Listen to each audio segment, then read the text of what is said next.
Hi guys, welcome to Crazy Burger. In this video we're going to be looking at the Llamasoft Collection on the Evercade Alpha. Let's get started with the video.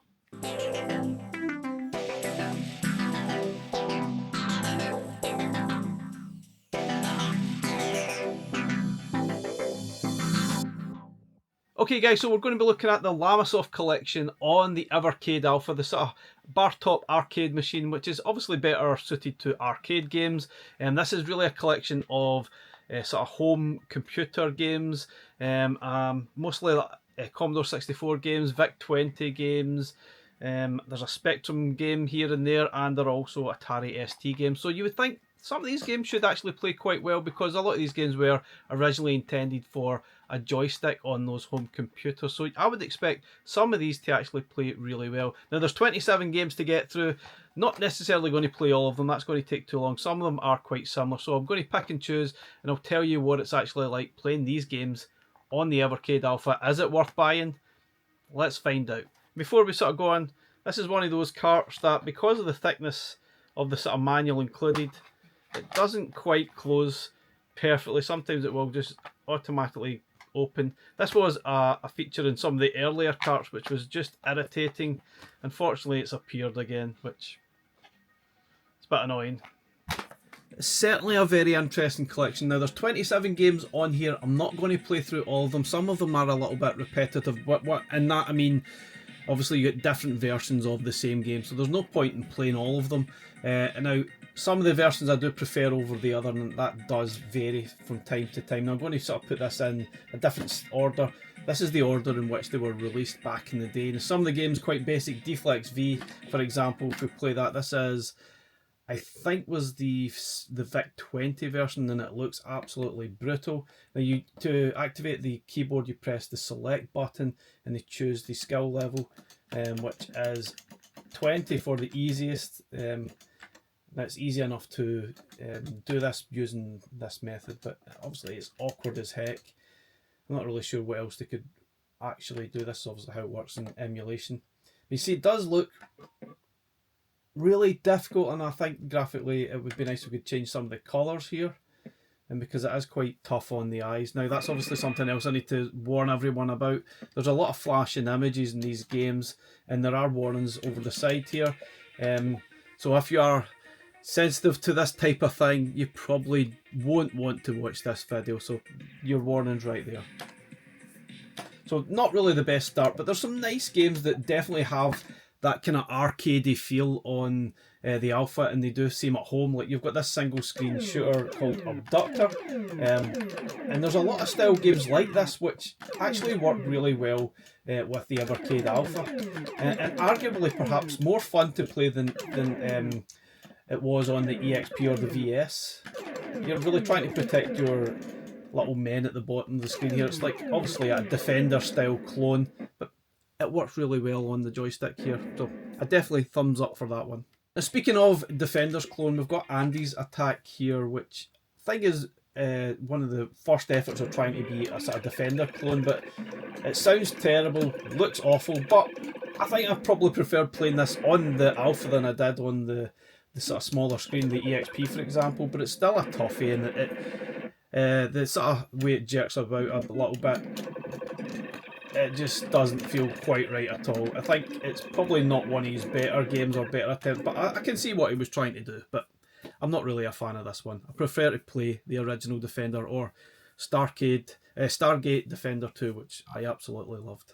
Bomb I'm not really going to go through. It's not really a particularly great game. It's a Spectrum version of like Canyon Bomber type of thing. Grid Runner A and B, we've basically got the VIC-20 and Commodore 64 games.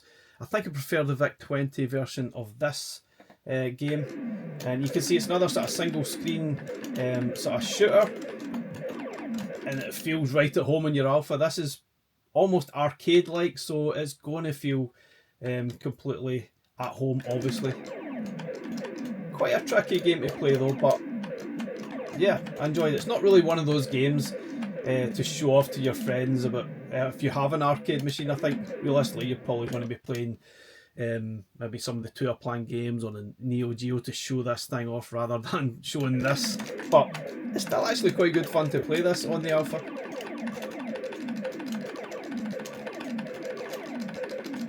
Joystick control works very well. I'm not going to play through Ratman or Super Deflex. They're basically very basic games. The Super Deflex is the Spectrum upgrade to Deflex V that we played at the start. Now, obviously Jeff Minter's one of his most famous games is Attack of the Mutant Camels. This is on the C64. And arguably perhaps one of his better games on this collection. It's basically an Empire Strikes Back clone, and you're trying to stop the camels from getting to the base. You can see you've got camels up the top here. You need to basically take them out before they reach the end of the screen here or reach your base. Don't crash into them like that, because that isn't the way to do it at all. Perhaps some of these games have the worst sounds I've ever heard. I don't think any of the games are renowned for having particularly great sound. It was all about weirdness and maybe playability perhaps. One of my favourite games from back in the Commodore 64 games, Hover Bother. I remember playing this quite a lot. Came as a free game. It was part of Commodore format, I think, or Zap 64. Can't really remember which one. I actually found playing this game quite therapeutic, and I'm not really sure it controls all that well, to be honest, on the Alpha joystick. It just doesn't seem the most responsive. It's okay, but yeah, it just doesn't feel quite perfect. A heck of a lot of clicking going on. It probably starts to annoy you a little bit. Probably be more fun trying to play this on a D-pad rather than this way, but yeah, it wasn't really designed for a D-pad, so I don't know what I'm complaining about really.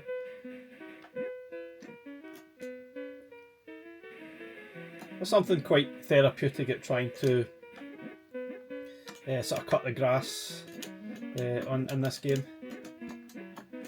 Once you work out what to do, that is, yeah, it's actually quite good.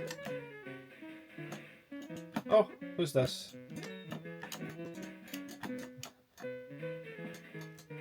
don't know why there's two neighbours trying to attack you. Kind of gets a little bit annoying. Just hold down the A button to distract them using the dog. They'll run away for a little bit, but that can only last for so long. Oh.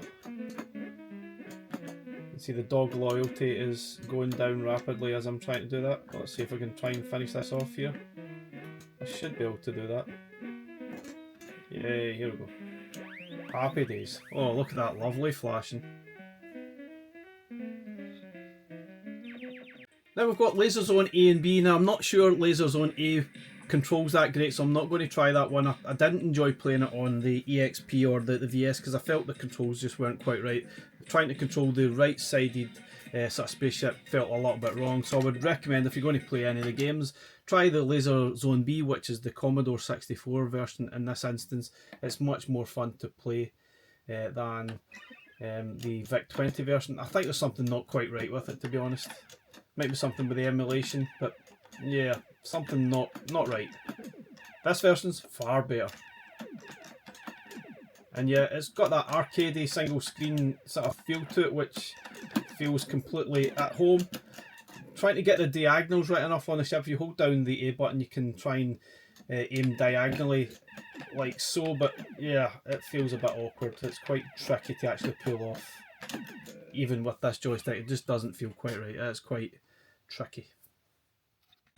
So next up we got Matrix Grid Runner 2, A and B versions. I can't remember, I think it's VIC-20 versions and Commodore 64 versions. Can't really remember which one I preferred out of the two of them, so let's have a bash at the version B, which is the Commodore 64 version. I think they play kind of similar, although I think the grid is probably larger on the C64 version. Yeah, I think in this occasion this one is the better game, where it was the opposite way in the original sort of Matrix style games. Again, lots of flashing, maybe slightly fancier graphics. Next we've got the Meta Galactic Llamas Battle at the Edge of Time. Wow, what a game. What a name of a game that is. Horrendous. I think there's two versions of this. We've got the Atari ST version, I think, and this is possibly the C64 version. And yeah, it's actually quite good fun. Tad limited, sound-wise does get a little bit annoying. You can bring down the sort of limit here to sort of improve your angles with the trying to attack the spiders, but it ain't bad at all. got Revenge of the Mutant Camels, again, more of the same style thing. This time you're the camel rather than trying to attack the camel. And Sipital, this is a weird one. Let's have a quick bash at it. It's a single screen arcade game. You're basically in a maze trying to escape, try and destroy all the things you can see on the screen, and then you'll move on to the next one. Weird.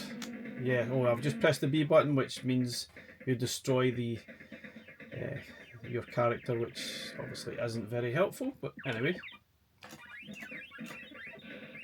I'm not sure this one controls all that great. I don't feel the inputs are quite right whilst I'm trying to control the character here. It just doesn't feel quite right. Maybe it's the oversensitive nature of the joystick, where I feel as if I have no control over what's happening on screen, which makes the game a little bit unplayable, I'm afraid. So we've got Hellgate A and B. I can't remember this game now. I don't think I liked it much, if I recall. Can't even remember what this one was all about. Oh yeah, this one was a bit overcomplicated because you've got control of left, right and up and down at the one time. And kind of I get a bit confused because there's far too much going on the screen at the one time.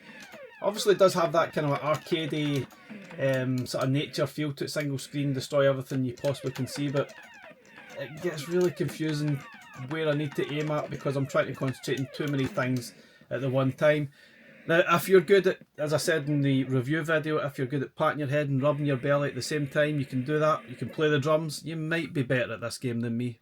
The Atari ST version of Metagalactic Llamas, which I'm not going to play. It's more or less the same thing, just a little bit fancier. Got Sheep in Space, which is a bit of a weird one for me. I'm not sure what type of game this is trying to be. Almost like a Defender style game. But yeah, there's a lot going on. There's a lot going on in this game. Yeah, you've got top and bottom of the screen to pay attention to as well. Destroy the things in the middle. Try not to crash. Yeah, I really don't know about this game at all. Battle Axe is a series of mini games. You've got 6 games, I think, to go through. Bit of a weird one, that one. I'm not going to play that. Revenge of the Mutant Camels 2, which I think is based obviously the sequel. I think it's the Atari ST version, maybe. Or no, this is the last Commodore 64 game that Jeff Minter actually made. This was very impressive. So it's a lot more colourful than you're used to playing some of Jeff's games on the Commodore 64 for sure. Yeah, this one's okay. I think it suffers a little bit similar to some of the other games where it feels the joystick control is maybe just a tad oversensitive at times to play this game well. It's alright though. It's alright. It's not bad. Now, Void Runner I really enjoyed. This one was surprisingly good fun. Again, sometimes I think there's far too much things going on the screen. A lot of flashing, too many effects going on. I feel like sometimes Jeff is probably experimenting in how to, in different styles and things in his games, which maybe just overcomplicate and are not entirely necessary. Everything seems like an experiment, to be honest. But yeah, ignoring all that, enjoying it for what it is. This is a cracking little game to play on your Alpha. It really is good fun. And probably arguably better than playing it in any of the other Evercade sort of platforms. It feels right at home here. Don't ask what's going on, I'm just trying to shoot everything that I possibly see. Okay, on to some of the Atari ST games. So we've got Super Grid Runner. Obviously it's the slightly fancier version of the Grid Runner games that we've been playing all throughout the video. Again, we're showing off a little bit with some of the fancier effects that we've got for the main screen here. Lots of flashing.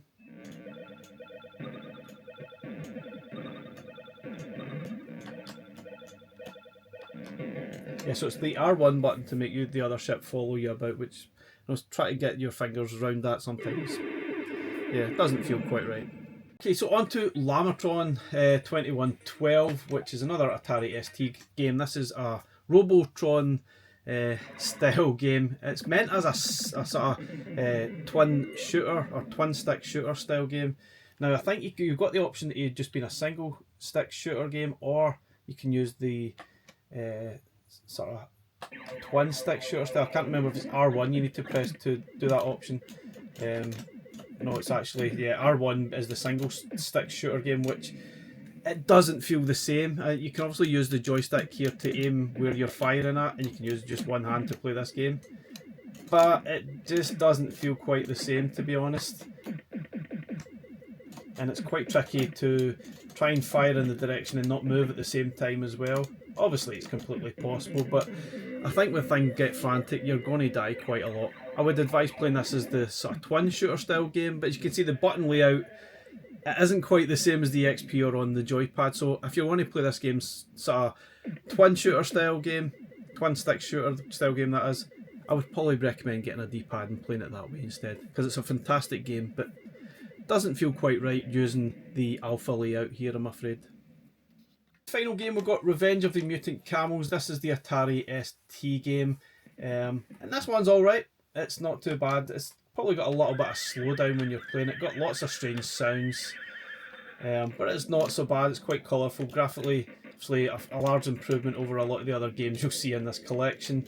But as I said, yeah, it does have a lot of slowdown.